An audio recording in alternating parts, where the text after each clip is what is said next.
Et bonjour à toutes et à tous, c'est Kodiak. Aujourd'hui, on se retrouve pour la note de patch 1.01 de Valorant qui sortira cette nuit entre 3h et 9h du matin, comme d'habitude. Donc, des nerfs, des corrections de bugs, des modifications de visuel, tout ça, comme d'habitude. On est parti. Alors, on va commencer par les nerfs. Les nerfs, on va parler de Sage encore une fois, qui se fait encore une fois nerf. Du coup, l'orbe barrière, en fait, le ralentissement qu'elle lançait au niveau de sa portée, ça a été réduit de 20 à 10 mètres, donc c'est une réelle importance sur sa portée qui a été vraiment réduite. Sedge qui va devenir très compliqué à sortir pour pouvoir push, tout ça, ça va vraiment rester localisé sur une zone à défendre et pourquoi pas avancer avec des mates. Voilà, pas plus. Mais par contre, toujours pas de nerf Reyna, c'est vrai que c'est un personnage totalement équilibré. Donc voilà pour les nerfs, ce sera tout pour ce patch. On va passer ensuite sur le mise à jour de Spike Rush. Donc le Spike Rush qui a été modifié, qu'ils ont rajouté des orbes.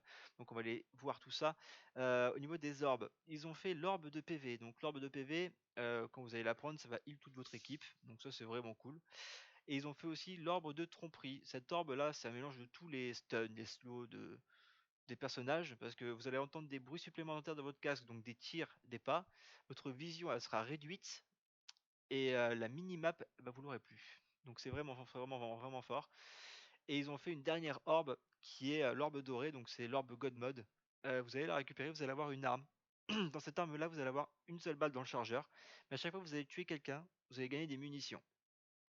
Cette arme là, elle est précise tout le temps, donc quand vous sautez, que vous tirez, ça va être dans la tête. Donc ils se sont rendus compte, je pense que pour le Spike Crush, les gens ne jouaient pas assez avec les orbes. Parce que maintenant, à chaque orbe que vous allez prendre, vous allez gagner un stack d'ulti. Donc ça c'est vraiment fort, en sachant que c'est le premier arrivé en 4 rounds. Si vous avez 2 ultis de raise sur 4 rounds, bah, c'est gagné quoi. Donc jouez plus sur les orbes, je pense que c'est ce qu'ils veulent, donc allez-y. Ils ont corrigé pas mal de bugs au niveau des maps aussi, donc au niveau de Ascent, vous pouvez plus jeter d'armes en dehors de la map. Il y a des endroits où vous pouviez le faire, c'est plus le cas. De même sur les noms que vous aviez sur les cartes, euh, ils ont réadapté. Donc on espère tous que sur Haven, la Double Door devienne la Dumbledore, hein. Petit clin d'œil à ceux qui se reconnaîtront. Ils ont fait beaucoup aujourd'hui d'amélioration graphique en termes de montée d'IPS, de baisse d'IPS, en particulier sur Viper. Donc ça a été amélioré pour plus causer de problèmes de performance sur votre gameplay. Et ils ont amélioré le taux d'IPS sur les grosses machines qui avaient apparemment un peu de mal à faire tourner le jeu comme il faut. Donc voilà pour ce qui est qualité graphique, je vous laisserai regarder un peu plus en profondeur parce qu'il n'y a pas que ça. En termes de qualité de vie, ils ont amélioré beaucoup de visuels. Donc le visuel au niveau des récompenses et des contrats et du pass de combat.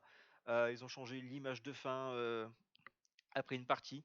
Vous voyez plus Brimstone et Sedge qui marchent vers le téléporteur, vous allez voir la carte sur laquelle vous avez joué. Ce genre de petites choses. Ils ont corrigé beaucoup de bugs sur les personnages et leurs sorts.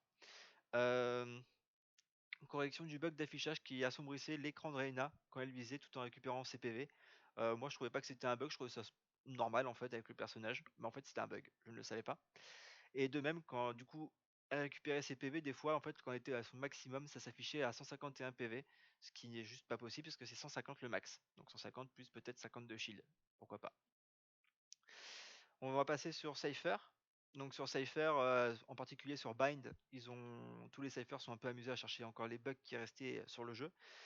Et ils ont encore trouvé un bug en fait quand les portes du téléporteur s'ouvraient, quand ils mettaient la caméra en fait en bas à l'entrée du téléporteur, vous pouvez voir la vision sous la terre. Donc ça a été patché, ça a été corrigé. Et de même, les cybercaches de Cypher, ça bloque plus les portes du téléporteur. Donc ça c'est vraiment bien qu'il l'ait fait parce que bon, c'est vraiment très chiant.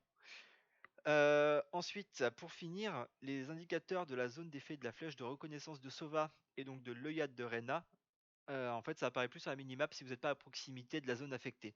Donc ça, c'est bien parce que ça vous donne moins de données à regarder sur la minimap. Genre là, il y a une œillade de Reyna, alors que vous êtes en C sur Haven, alors que l'œil est en A, bah ça n'a aucun intérêt pour vous.